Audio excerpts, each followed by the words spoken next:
Understand you soon, it won't be long. Keep on, keep running.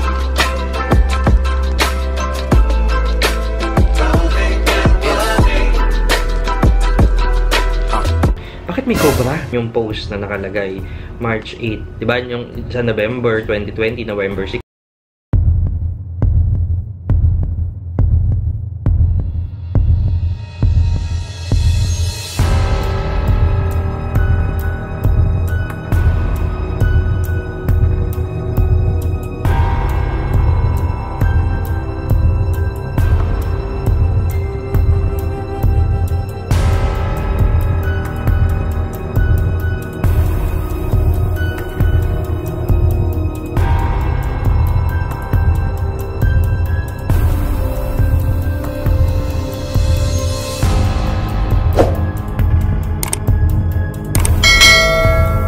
Alright guys, and we're back. So, we're back na naman ngayon. And ngayon is March 23. So, 12 noon. Happy lunch time para sa mga kumakain yan. Pero ngayon, yung pag-uusapan natin is hindi pang lunch time. So, pasintabi na lang sa mga kumakain ngayon. So, ang tagal ko na itong gustong i-vlog since busy lang talaga. Pero March kasi nangyari or February nangyari. So, quick background lang. So, matagal akong hindi nag-vlog. And busy kasi talaga sa work. And since pagpasok ng 2021, alam nyo naman na lumipat na kami sa Camellia Subdivision. Ang bahay talaga namin is nasa Bagdiwang, Noveleta. Pero ngayon nasa Tansa kami. Lumipat na kami dahil may bahay naman talaga kami dito. And maganda yung subdivision, wala akong masabi. Tahimik na neighborhood, may supply ng kuryente, tubig, syempre lahat ng ilaw, may ano din, may magandang guard system or security system na meron dito. Kaya wala naman ako masabi. Okay na okay siya. Malayo din kami dun sa mga locations like sa Manila. Medyo malayo ito sa Manila na maraming COVID, di ba? So, yung lumipat kami dito, okay na okay naman. Wala kaming mga aberya na naranasan dahil kompleto na nga yung bahay. Fully furnished na naman to dahil dati na namin siyang pinapaupahan. Ang problema lang ngayon, lumabas yung issue yan sa Homeowners Association page ng Camellia. So, kailan ba to? May mga kailan ba? Ang pinakauna na lumabas na issue dito ay November, ayan pa, dati pa pala to, November 16, 2020, no? Ipopost ko dito yung, yan, dito na lang. Ipopost ko dyan yung comment. So, sabi dito, ng isang homeowner sa Camellia noong November 16, 2020. Any pets po, pangalawang best any pets. Basahin ko muna, ha? Open ko yung ano. Sabi niya dito, sa mga homeowners po ng Camellia, mag-ingat po tayong lahat, lalo na sa gabi kung lalabas kahit sa loob ng property natin at lalo na sa mga alaga. Any pets po, pangalawang best na po, nakahuli ng ahas. Ahas guys, nakahuli ng ahas sa Camellia. So, sa bakuran. To make sure and check sa labas nyo bago palabasin yung mga babies and be aware po. So, nag-post lang siya doon. And, ayan, papakita ko dyan. Tingnan nyo. Yung ahas. Nung nakakatakot, may ahas talaga. Tapos, dito sa may ano nila. Sa may bahay pa nila, no? Sa may poste. Ayan. So, sabi meron po dito sa Alessandra po ba yan? Ang sabi niya, affordable. Yung affordable, ito yung medyo mas malaking, affordable yung tawag, pero malaki, mga milyon. Mga 3 million na siya ngayon, yung value ngayon, 2021. 3 million to 5 million yung value ng affordable. Pero doon nga sa kanila, kasi doon sa affordable, dalawang site dito ni Camellia ay isang affordable, isang Alessandra yung tawag. So, yung mga affordable, pakita ko dyan yung itsura ng affordable, no? And then, may butas kasi doon, no? Doon sa pader nila. Doon sa site, bibidyon, na papakita ko rin yung video, kita kasi dito na medyo masukal pa yung lugar dito sa Camellia. Masukal, ibig sabihin, may mga parang forest area pa dun sa likod.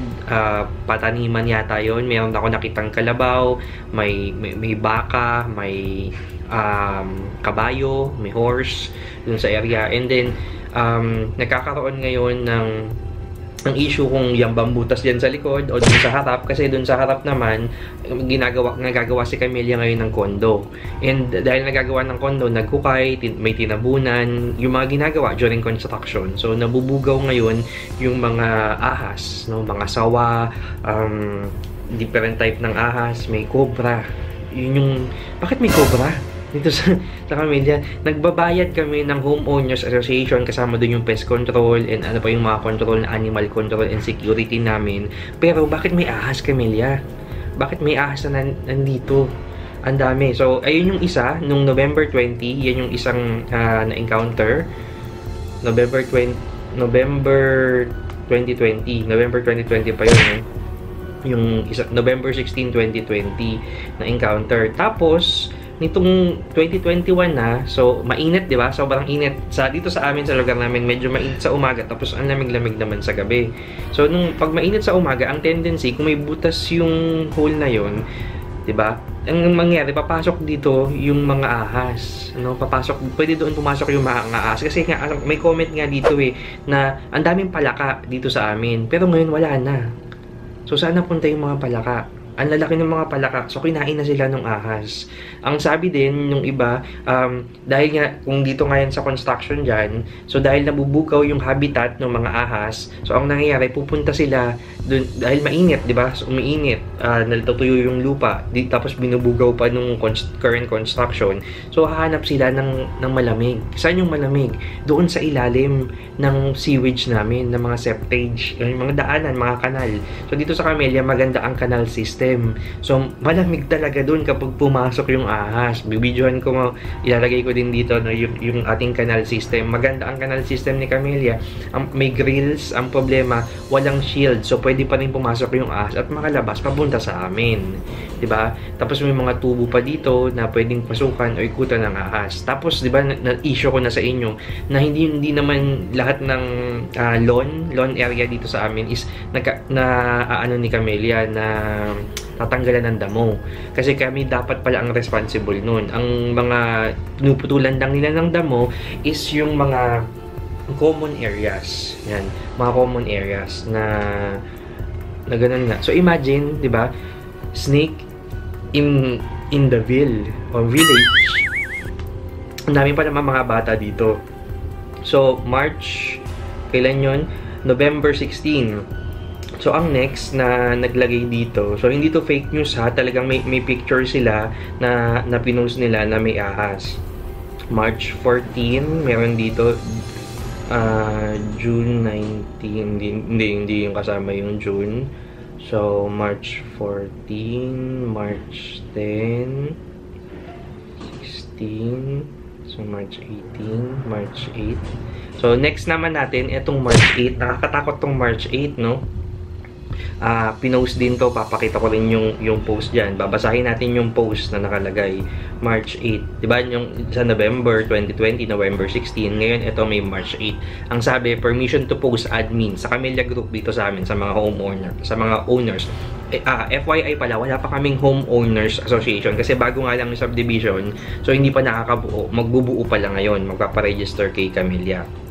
Pero meron naman kaming PM or project manager na nagmamanage nung buong site. Kaya okay pa din. Ang problema, bakit nga nangyayari to? Biglaan, tapos sunod-sunod yung ahas. So, lumabas siya nung alam na nga ng Camellia kasi dati pa yan naisumbong nung November 2020. Pero ngayon, lumabas. Ito yung pinakauna. March 8 niya pinost, 5 PM. So, permission to post admin, pasensya na sa photo. Awareness lang po sa ating lahat. Sa likod ng bahay namin, sa likod ng bahay nila, dun sa affordable, no, yung magandang bahay, yung pinakita ko sa inyo, may tawag dyan, may parking, at saka may terrace. So, sa bahay namin may ahas, cobra, malaki. So, ito guys, ganitong kalaki. Check nyo yan. And nasa ilalim ng labahan namin. Pangalawang beses na to. So, una, maliit na maitim or itim. So, mag-ingat po lahat. So, ito, meron siyang, hindi ko alam kung sino nagpatay dito. Diba, kawawa din naman kung sino yung nagpatay ng ahas. So, baka kung sino lang, no? So, ang kailangan namin dito is quick solution, Camellia Tansa, Bagtas Tansa. Ayan, no? Kitang-kita nyo yung ahas. Kitang-kita, ang laki. Cobra nga talaga. Talagang mapapatay ka niyan. Ayan, naputol nga yung ulo, napatay nila. So, ang problema, bumapatay tayo ng isang species, no? Na tayo naman yung nanggugulo. Napunta lang sila diyan kasi nandito kami, or hindi naayos yung protection. Wala naman yung isip katulad natin na sobra-sobra na matalino, 'di ba? Talagang yung instinct lang nila gagamitin nila kasi nga mainit dun sa location nila, tapos may nakita silang hole, may nakitang daanan dahil hindi protected yung subdivision na dapat protected, 'di ba? Nang nagbabayad naman kami ng homeowners dito, 'di ba, para yun sa security, sa pest control, dun sa maintenance. So dapat na may maintain yung mga bakod natin or mga fences natin. So shout out lang, no? Hindi to paninira sa Camellia, pero this is a way to improve sana, no, yung ating management dun sa subdivision. Kasi hindi biro naman yung binabayaran ng mga dito, ng mga tao, 'di ba? Merong iba multiple pa yung kinuha, no? 3, 4 na pinagsama-sama nila yung kanila. Minsan nga meron dito nga magpapamilya na, no? May mga pamilya ni sila, magkakapatid, dito sila kumuha lahat kasi ang ganda nung promise ng subdivision. May mga issues sa subdivision, so iniisa-isa ko ngayon. So ito, tungkol pa lang to dito sa mga ahas, no, na ewan ko, isipin nyo na din yung mga ganito dahil nakakatakot talaga, no? Tapos problema pa dun sa group, may nag-post pa na nakot, parang di daw siya makatain ng ilang araw na, pero dati na yan sa Facebook na may picture na ayan yung picture na kung saan sa CR nila, 'di ba, yung pagbukas mo ng CR may ahas. So yun ba namang hindi mo natakot? Doon nakakatakot talaga yung ganun. So yan yung yung March 8, nasa bahay nila sa labahan. Tapos may sumunod pa, no? May nag-March 10, may naglinis naman ng bahay. Ibig sabihin, nagpo-post ng ganyan, meron talaga, totoo na nangyayari. So March 10, so may nag-post na naman 10:22 AM. So naglinis daw sila nung isang araw, hindi niya specific kung kailan date, pero March 10 yan na-post. So awareness lang din yung sabi niya. Para sa atin lahat, na nung isang araw lang kami nakakita ng ahas. May nakitang ahas sa Sandra, yung 8 nga, sinasabi niya. So naisipan namin na maglinis umaga sa likod ng bahay namin at may nakita po kaming na pinagbalatan naman ng ahas. Ang problema sa Alessandra sa amin na yata to, dito na sa Alessandra, sa location namin. Kasi magkalapit lang naman talaga yung subdivision. Hiwalay lang yung mga malalaking bahay dito sa mga sa mga medium na bahay. Nakasama namin yung mga maliliit na bahay din. So ayun nga, ang sabi niya dito, nakita daw sa likod bahay nila, and may nakita kaming pinagbalatan ng ahas. Ang kinakatakot namin, baka pumasok dyan sa loob ng tubo. Kasi sa tubo niya, tingnan nyo, sa tubo pumasok yung ahas. Sa tubo nakita yung pinagbalatan ng ahas. Paano kung nasaan na nga naman yung ahas? Kasi balat pa lang itong nakikita, pinagbalatan. And nakatakot namin baka pumasok dyan sa loob ng tubo, kaya tumawag kami ng guard at maintenance para maayos at maipacheck. So pinagkakitaan ng pinagbalatan nung kung saan nakita yung pinagbalatan. And paalala sa mga neighbor, bigyan nyo muna ng time para bigyan nyo rin ng time para makapaglinis kayo ng bakuran nyo, ng likod bahay, para safety ng isa't isa. Salamat. Maganda to na talagang pinapakita nila sa amin yung mga taga-Camellia dito. So shout out sa mga taga-Camellia na awareness talaga sa amin. Buti nga may groups kasi wala kaming homeowners. Tapos ang dami pang nagpo-post dito. Syempre yung mga nanay, yung mga tatay, may lolo at lola pa dito na nakakatakot. Kasi akala mong peaceful na neighborhood. Biglang magkakaroon ka, parang, di ba, snakes on the plain. Ito, snakes on the city, in the city, no, na nagkalat na sila sa amin. Ang problema, pag natok daw kami, buti may mga nearest hospital, pero hindi namin alam kung dun sa nearest hospital na yan, meron bang antivenom, di ba? Kailangan picturean mo rin yung ahas. Kung cover, ang bilis niyan. Within, di ba, matter of pupunta na yan sa puso mo, pag umakit yan sa utak mo, sa puso mo, deads ka na talaga. Mabilis ma-deads kapag walang antivenom, di ba? So, ang siste, kasi naglilinis yung harap ng mga vacant lot at naglilinis, tapos yung damo pinagtabasan, sa likod ng unit ilalagay. Ayaw hakutin. Yun, may issue din kasi dito sa paghahakot ng basura. No, Camellia, yan pa. So, meron nang issue sa una sa fence, no, kasi sira yung fence, o yung bakod. Tapos, pumapasok na yung ahas, so pest control yan. Tapos, nangyari yung mga basura din, late din kinukuha. Hindi siya kasi daily dito yung kuhanan, parang every 2 weeks dahil nag-issue nga ng COVID. Pero, ang bagal din ng koleksyon ng basura dito sa Camellia, no? Pero kasi kami kaya naman naming i-sustain. Mga tao din dito is talagang kaya nilang itabi, no? Magtabi ng basura. Sinasegregate na nga eh. Malalaki yung mga basurahan nito. Ang problema kapag hindi ka nagbabayad ng monthly dues, hindi ka bibigyan ng basurahan ni Camellia. Pwede kang bumili na ng sarili mo. Kasi ang monthly dues is 800. Issue nga yan eh, kasi ang laki. Tapos dun sa mga ibang subdivisions, nasa 500, 200, diba? Tapos ang dami nang nakatira dito. So, ang mahal ng bayad, yung mga ilaw sometimes, pero napalitan na yung ilaw sa amin dito. Yung ilaw ng street light. So, dati yun, nagpa-flicker. Ang hirap dumaan dito sa location namin. Nasa ano pa naman kami, corner lot. Yan. So, ang dami nang natatakot. Imagine, may galang ahas, meron din sa atin ngayon. So, sana, request nitong isang nag-post, sana may pest control and contact person man lang to call in what to do best. Or, may mga daily checks sa mga bahay. O yun. Pero wala, hindi talaga nag-check si Camellia noon ng mga bahay-bahay or nag-inspect man lang. Para nakikita man lang namin, may ginagawa pala sila. Okay, so yun yung naglinis, no? And then pinost ko din yan, pinagsama-sama ko yung post. Tapos inisa-isahan kong post. Tapos ito yung March 10, no? Meron na namang nag-post. Kaso binlock yata ni Facebook to. Dahil ayun nga, ahas na naman. So baka naman may pest control na ito, nasa labas naman nila, no? Patay na yung ahas. So alam ko po dapat isang taon dapat ang pest control. Actually dapat nga monthly may pest control eh. 'Di ba? Hindi lang 'yan para sa pest, para din sa mga hayop dun sa area. Ito naman sa Lesandra, dito na 'yan sa amin din sa may likod lang. 'Di ba? Pero maraming bahay pa kasi, siguro mga 15 houses. Tapos medyo malayo talaga bago makarating sa amin kasi harap na harap kami ng guard para sa amin. Paano dun sa iba? Ang daming bata sa likod pag nagbabike ako. So, ayan, tingnan nyo. Yan yung area. So, ganyan. And then, ayan, sa Lesandra nga, nabulabog. Ayun, ang nangyari naman dito, napatay yung aso niya, yung ahas. So swerte may mga alaga tayong aso. Pero paano po kung yung aso yung makagat, di ba? Buti malakas ang mga instincts ng mga aso. Yun. Yung time na nakita ko to talagang, parang lagi ako nakatingin sa CR, titignan ko kung may ahas. Dun sa location, dun sa mga damo, may kasi 'di ba nagtatanim kami, may sabi ko nga may farm bill kami dito sa area namin. So tincheck ko rin lagi kung may ahas, no. Kung ang dami pa naman namin tanim na gumagapang, may kamote kami, meron kaming kangkong, merong upo, tapos may ampalaya, tapos meron pa akong kalabasa. Ayun, lima yung nagapang na tinatanim ko. Nakatanim namin diyan, na lahat tumubo na. So, pinapag-green nga namin to. And then, may mga pagsusunugin ko na yung mga halaman namin dyan, hindi naman pwede. Kasi, yun yung kailangan ma-secure namin eh.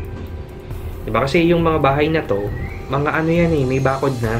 Tapos, nagkakaganyan pa, nagkakaroon pa. So, sabi nga dito, tinan mo. Sabi niya, snakes in the city, ala Simon and Susie. So, need natin ng contact person kung anong gagawin if meron tayong nakitang ahas or suspected. O, tama naman yun, di ba? If meron kang mga marka ng ahas, kung meron dyan mga pinagbalatan ng ahas, sana naman kami as a subdivision, as a management owner, Manny Villar yan eh, Cynthia Villar, diba? Camille Villar, kilala kayo. So sana ayusin nyo naman yung pagmamanage ng subdivision. So ito is improvement, no? Kasi maraming Camellia pang gagawin sa future, and I think ang dami yung binibiling lupa na kung saan talagang near sa forest, near sa province, kasi ini-improve nyo yung buhay natin, 'di ba? So mahal na rin naman yung subdivision nyo. So, mahal niya yung bayad doon sa mga per houses. Lalo na kapag RFO or ready for occupancy. Sana bigyan nyo naman ng maayos na bahay yung isa. Sabi nga ni Ate Lea, yung doon, banda sa dulo din, may nakita daw siyang ahas doon sa katabing bahay. Tapos, tinignan niya, pumasok daw dun sa bahay na wala pang nakatira. Daw, bumili na nun, nilang tinitirahan. Nandun daw, sabi niya, baka malaki na. So, i-interviewin ko nga siya eh. Dapat, sabi ko sa kanya, interview dito. Pero, ayun, busy nga ako, marami akong ginagawa. So, hindi na nangyari. Pero nakakatakot, no, kung nangyari sa inyo, kung normal na bahay nyo lang, tapos nagkalat doon. Ito kasi contained eh. Maganda pa tong sa amin kasi contained. Meron talagang fencing and may barricade. May mga bakod na malalaki. Nagkaroon lang ng maliit na butas. So nagpaso ka na yung mga ahas. So kami sana nagawan yun ng paraan, and then sana we could see improvements. Kasi ayan, yung mga tao, pa rin, wala na lang, parang lumipas na lang. Anong araw na ngayon? Ay, meron pa palang isa, March 14. May nakita daw na naglinis din siya kanina. May mga baby snakes daw. And tingnan nga natin kung ahas talaga to. Hindi ko alam kung ahas to, pero parang ahas nga o bulate. Ayan. Pero yun nga, mukhang ahas kasi yung yung katawan, ahas nga. Ayan, paano kung poisonous yung ahas na yan? So, nakakatakot. Yun lang. Hindi natin alam kung anong gagawin. So, this video is for awareness sa lahat na hindi porkit kilala yung subdivision is okay. So, minsan yung positioning din eh. So, yan. So, yun lang. Sana naghihintay tayo ng reaction kay Camellia. Sana magkaroon ng corrective and preventive action kasi we don't want this to happen in the future, no? Tsaka dun sa mga current generation, no? Makagat ng ahas. Na to eh. Cavite na to sa amin eh. Nung medyo maano na dito. Progressive na. Marami nang cities dito. So, doon si Tansa, hindi pa city si Tansa. Pero, yun nga, kailangan natin ng improvement. So, guys, always be safe para sa mga taga-Camellia Tansa, sa mga kasubdivision namin. So, kapit lang tayo. And, ayun, sana magawa na natin yung Homeowners Association, magkaroon na tayo para yung mga itatalaga natin ng mga official, sila na yung gagawa at bibigay ng solusyon. So, hindi lang yan ang problem, may next problem pa si Camellia. So, didiscuss ko yun sa mga next videos ko. So, para maging aware ang lahat and then masolusyonan sana. So, yun lang guys. Maraming salamat and always be safe. May COVID pa rin. So, ngayon, nasa general community quarantine na si Cavite. So, mag-ingat tayo. Mamalengke ng maaga dito sa amin, sa Bagtas. Kung di nyo pa alam, alas 12 onwards, wala nang palengke. Sarado na sila. Yan. So, always be safe and make sure na yung pamilya nyo at kayo is nagba-vitamins and healthy. Kung may nararamdaman, magpa-check up agad. Okay? Until next time, don't forget to like and subscribe my channel for mga updates, lalo na dito sa Camellia natin, sa bagong issue na nakukuha natin. And once again, ang kaligtasan ay sumainyong lahat. Maraming salamat. Bye-bye.